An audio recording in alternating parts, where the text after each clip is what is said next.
chairman of the NNL, respected journalist George Alu. Thank you so much for joining us tonight on Game On. It's an absolute pleasure to have you, sir. First, let's start by what was the idea behind choosing Enugu as the venue for this year's NNL Super 8 playoff? Thank you very much, my colleagues out there on Central TV. I must say thank you very much. You guys are doing a good job. Well, straight to the NNL matter, let me start by saying that the whole essence of going to Enugu first is the fact that Enugu is like one of the homes of football in Nigeria. It's a traditional place where you play football, where people follow the round leather game in this country. Like I said, Enugu is one of them. Kanu is another place where when you talk about football, you talk about basketball ownership. But there's another place. So for us, going to Enugu is like going to one of the traditional homes of football in the country. And we want to give kudos to Enugu State government for agreeing to host this competition. And again, you realize now, you read out the 8 teams that have qualified for the Super 8, and none of the teams is from Enugu State. So it's going to be a neutral venue where everybody will come and display their skills on a level playing field. So for us, Enugu is a perfect place to host the Super 8 this season. Last year, it took place in Asaba, Delta State, and this year, we are taking it to Enugu. And the Enugu State government, immediately His Excellency Governor Peter Mbah came into power. He refurbished the Nnamdi Azikiwe Stadium and made sure that Rangers returned to their home base. Rangers, before now, we are playing at the Oka City Stadium. But the governor promised Enugu people that Rangers will be back home in a couple of months, and he did. And we're happy that we're going to play the Super 8 at the Nnamdi Azikiwe Stadium. Well, so, I mean, if you look at the 8 teams that qualified for this Super 8, we just show you that on the screen once again. 3 of these teams are from Lagos. Is that any surprise for you, sir? No surprise. You know, Lagos is the center of excellence. So don't be surprised that you have so many teams coming out of Lagos, because Lagos is the #1 state in Nigeria, and they should equally show it in football. They say, a go for show. But gentlemen, my worry is, assuming 2 teams from Lagos qualify to play, where would they be playing? Just this season now, the only place we had to play all the league matches, both at the MPFL and NNL level, was at the MJA Arena, that is the Mobility Johnson Arena, the one they call the Onikon Waterfront. That is where Sporting of Lagos play. That is where all the NNL clubs in Lagos play. And now, 3 of them are in the Super 8. Assuming 2 go to eventually, the question we should be asking is where would they be playing? Because even the simultaneous game we played last weekend between Lagos and Ijebu United, and then the Ikorodu City and Giant Brilla, one took place at the MJ Arena, and we were lost, and we had to play the other game, and we had to manage the legacy pitch at the National Stadium, which ordinarily is not one of the approved venues for NNL games. But we have to make do with that, because at some point we're going to take Inter-Lagos out of Lagos for them to play in Ibadan. So my appeal is that Lagos State government should do something about the facilities in Lagos, because it is not good enough that a city like Lagos, that prides itself as the center of excellence, do not even have more than 1 venue where professional football could be played in this country. Yeah, I'm sure that the Lagos State government are also working very hard to ensure that will be resolved. Of course, we do remember that we do have the... But don't forget that both the Teslim Balogun Stadium has been out of use over the years. Yes, and the same thing with the Agege Stadium that has literally been abandoned.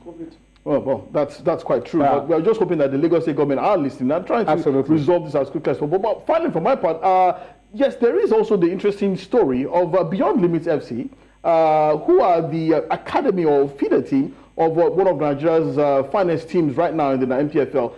We're talking about Remo Stars. Now, according to FIFA statutes, 2 clubs owned by the same entity cannot compete in the same competition. If by chance Beyond Limits do qualify for the MPFL, what will happen?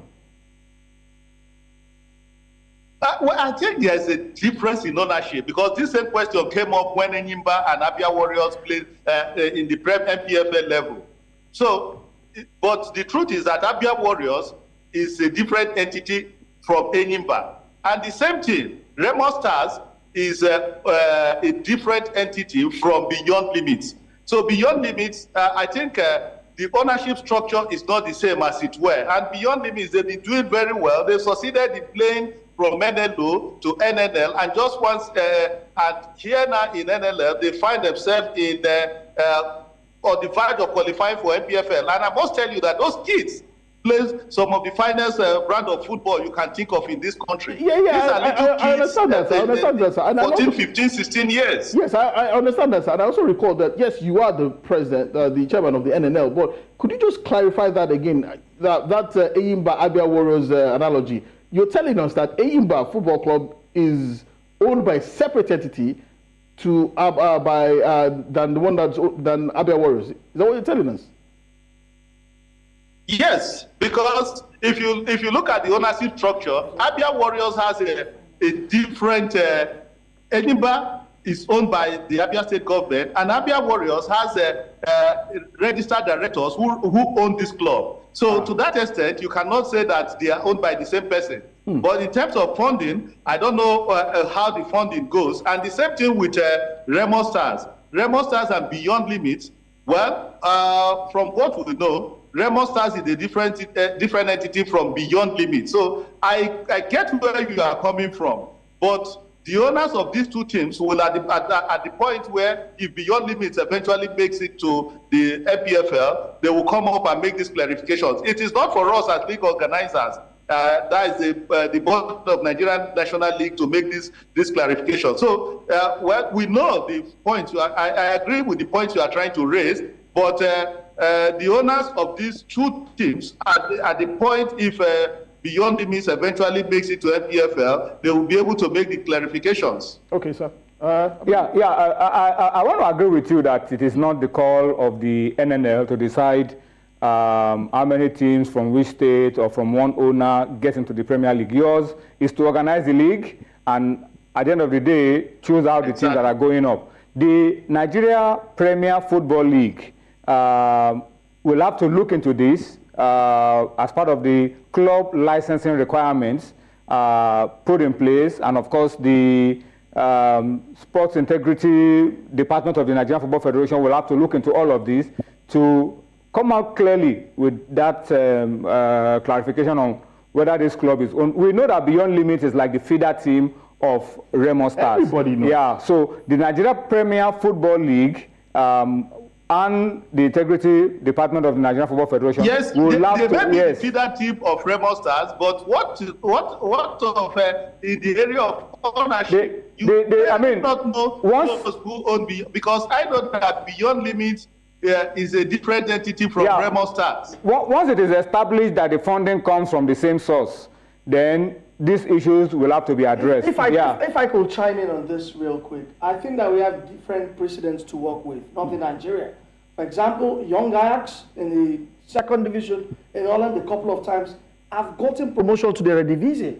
But because of the rules that the academy team cannot play in the same league with the senior team, they have always had to relinquish that promotion. Same thing also happens with the Castilla and Real Madrid, Barca B as well. Very true. Even if they secure promotion, they play in the second division. But even if they gain promotion, they are not allowed.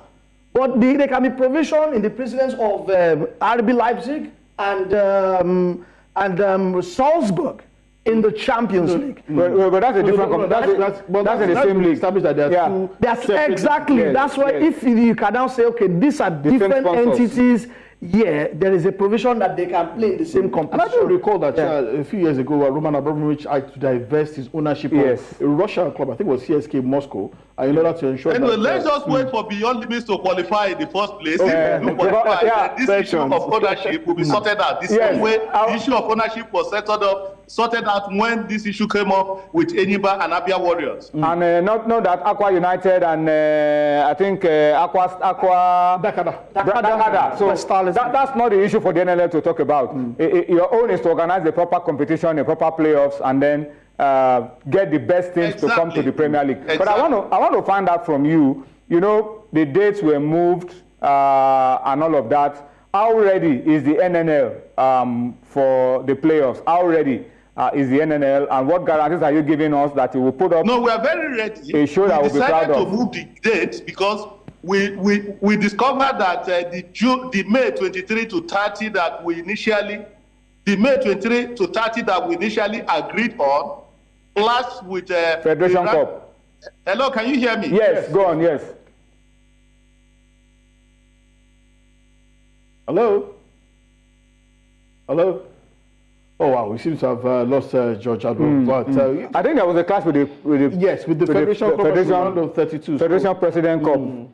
President Federation Cup. Can you see the confusion that name change? But just to get back to the conversation about what happens to BLFA, when you mentioned the case of Abia Warriors and Dakar, those clubs, Aqua United and Dakar, those clubs are not seen as feeders team. No. So they are two separate entities. So BLFA and Remo Stars is a different situation. They operate from the same place. Yes, BLFA is seen as an academy. But can Abia Warriors honestly claim that they did not receive funding from the Abia? No. Once the funding is from the same source, we also had it with Sharks and Dolphins. We've always it by merging. We've always had it, but they always come up with a defense that look, we are different. I was even say they have a bunch. Can I give a bit of insight into what might happen? Now, I don't know if this is ethical, but from what I know, what could happen is that if Beyond Limits just qualify for the MPFL, before the MPFL board, they would ask them, do you have funding from the same source?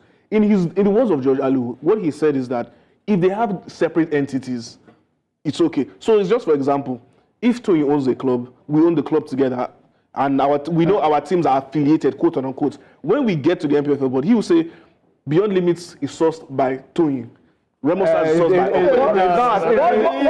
What you are not taking into cognizance is the integrity of the game. Fine, thank you. Now, do we actually pay attention to the integrity? Gentlemen, we heard that George Alu is back now. Mr. Alu, yes, if you can answer that question between what plans does the NNL have to ensure that the Super 8 will be a top-of-the-line competition, hitch-free, and excellent refereeing, and a competition worthy of the NNL? And then are there prize monies, are there rewards for winners and all of that? Yes, let me start with the last one. There are prize money and winners. For the first time, the winners of the Super 8 will be going home with the prize money, and the champions with pocket 5 million naira. Wow. That we are getting courtesy of our insurance partners. And then the most valuable player, the best goalkeeper, the MVP, all of them will be rewarded by ProStar, our kitten outfit. And then talk about officiating. We are liaising with the Nigerian Referees Association, NRA, to get the best of referees for the Super 8. So the referees have done well all through the regular season. Clubs have been winning on the road, and we're going to see that perfect officiating in Enugu. And in the area of security, all that has been put in place.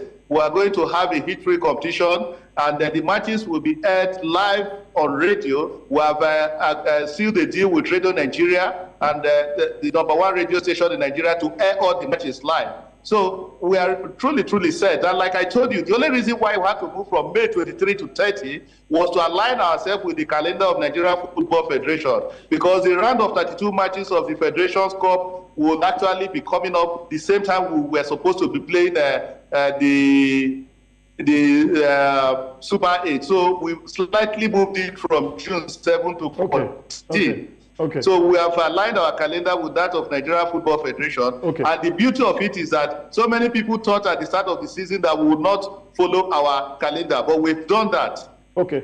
Well, thank you very much, Mr. George Alu, chairman of the NNL. We're looking forward to a wonderful and exciting NNL. I think it's quite fair that we can look forward to broadcast on radio. Brings back the old days when we used to enjoy radio commentary. Remember Ernest Okoko of a blessed memory? He made life very, very entertaining for many of us back in those days. Well, thank you so much for joining us, Mr. George Alu.